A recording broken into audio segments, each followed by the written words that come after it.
masuk terutama di dalamnya majlis ilmu. Hadisnya sangat agung karena cukup panjang, saya terjemahkan langsung. Hadis ini riwayat Bukhari.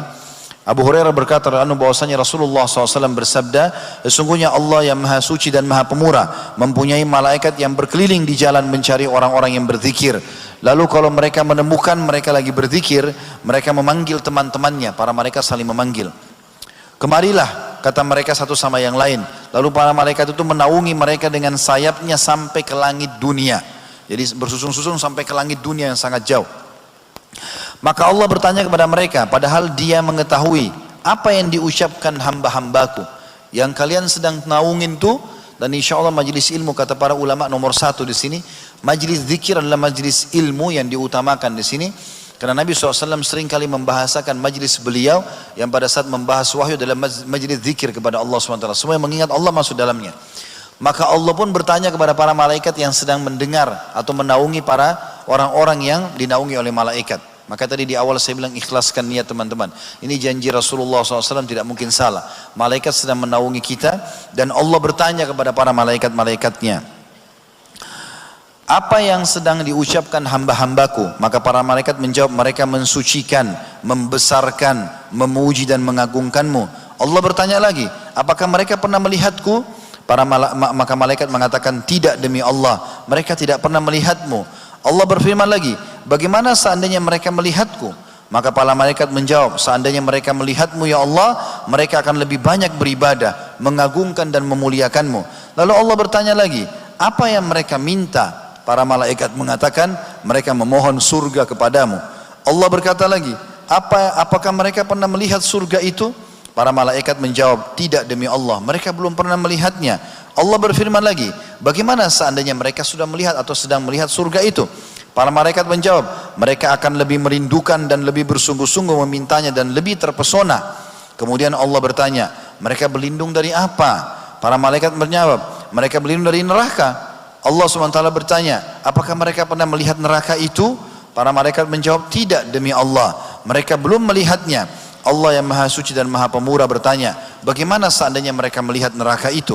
Para malaikat menjawab, mereka akan lebih takut dan menghindar darinya. Lalu Allah berfirman lagi, saksikanlah, sesungguhnya aku telah mengampuni mereka.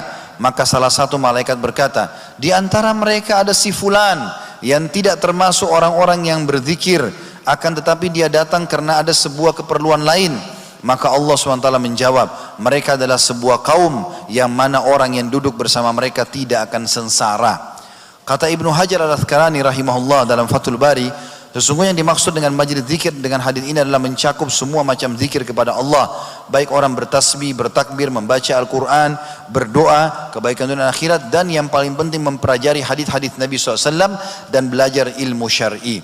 Dan ini menandakan teman-teman juga dikuatkan dengan hadis yang lain yang kata Nabi SAW, siapapun yang datang dalam majlis ilmu ikhlas karena Allah, maka pada saat mereka bubar, malaikat akan mengatakan, bubarlah dalam keadaan dosa-dosa kalian diampuni.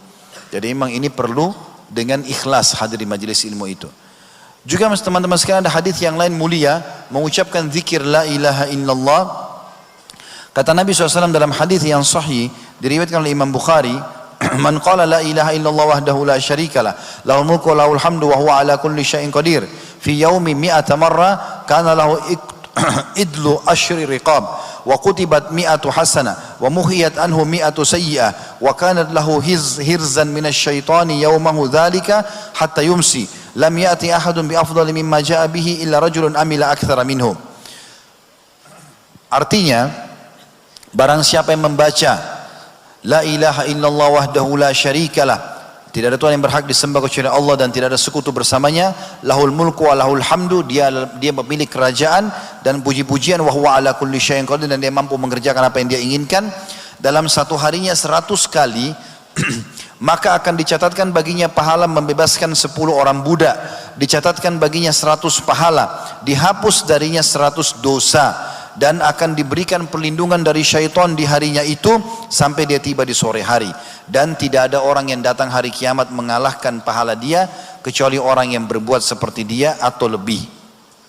Juga teman-teman, di antara zikir yang mulia subhanallahi wa bihamdi, itu saja kalimat ringan. Ini saya pernah jelaskan, 1 menit bisa kita baca 100 kali. Subhanallahi wa bihamdi, subhanallahi wa bihamdi. Ini mulia. Hadis sahih riwayat Bukhari. Abu Hurairah berkata radhiyallahu anhu, "Man qala subhanallahi wa bihamdi mi'ata marrah, huttat anhu khatayahu wa in kanat mithlu zabadil bahr."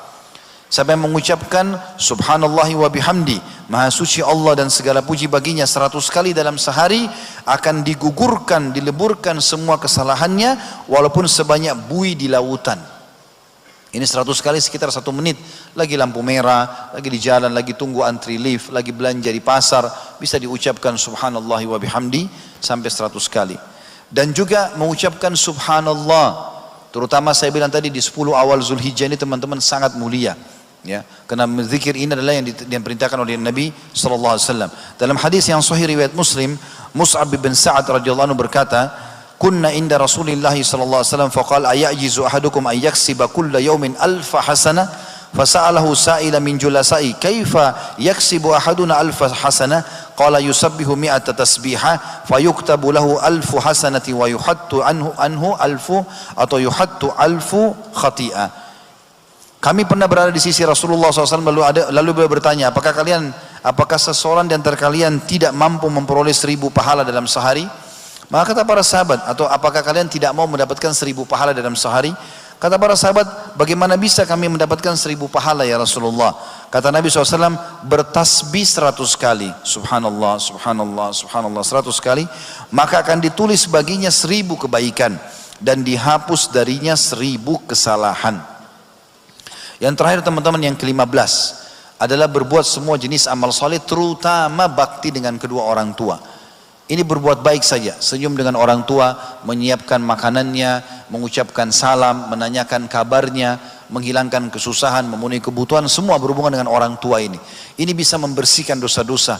Bahkan sebagian ulama mengatakan di antara hal yang sangat mudah membersihkan sisa dosa besar, bakti dengan orang tua. Dalam sebuah hadis atau riwayat yang sahih dikatakan bahwasanya ada seseorang pernah datang kepada Abdullah bin Umar radhiyallahu anhuma lalu berkata, "Saya baru membunuh orang dan saya merasa itu dosa sangat besar karena orang itu tidak bersalah. Saya bertaubat kepada Allah. Kira-kira apa langkah yang paling cepat membuat dosa saya dimaafkan?" Maka pertanyaan Abdullah bin Umar, "Apakah kedua orang tua masih hidup?" Kata dia, "Tidak ada lagi. Tidak ada ayah, tidak ada ibu." Lalu dia mengatakan, "Kalau begitu pergilah dan bertobatlah kepada Allah, kemudian beribadalah sampai ajal datang." Lalu Atha bin Abi Rabah, salah satu perawi hadis ini mengatakan, "Wahai Ibnu Umar, saya ingin bertanya, kenapa anda tanya ibu dan ayahnya?" Kata Abdullah bin Umar, "Saya tidak pernah menemukan penyampaian Nabi SAW yang paling cepat dalam membersihkan dosa dibandingkan dengan bakti kepada kedua orang tua." Telepon, kalau sudah di Makassar sekarang atau di kota-kota besar, orang tua masih hidup ada di kampung, telepon, tanya kabarnya, minta didoakan. Doa para ulama atau doa para orang tua itu sangat makbul. Bahkan sebagian ulama mengatakan walaupun orang tua itu kurang dalam ibadah, tetap doanya diprioritaskan oleh Allah Subhanahu wa taala, sebagaimana sabda Nabi SAW yang berbunyi, "Doa orang tua untuk anak tidak akan ditolak." Mumpung mereka masih hidup teman-teman, berdoalah. Sebagian salaf pada saat orang tuanya meninggal satu, dia menangis terisak-isak, ditanya oleh muridnya, "Kenapa?" Dia mengatakan, "Karena setengah pintu surga sudah tertutup, tinggal setengah lagi, saya harus mengejarnya sebelum yang satu ini tertutup lagi buat saya." Allahu alam. Ini bahasan kita insyaallah. Mudah-mudahan apa yang kita kutip pada hari ini bisa mengambil atau diambil manfaat dari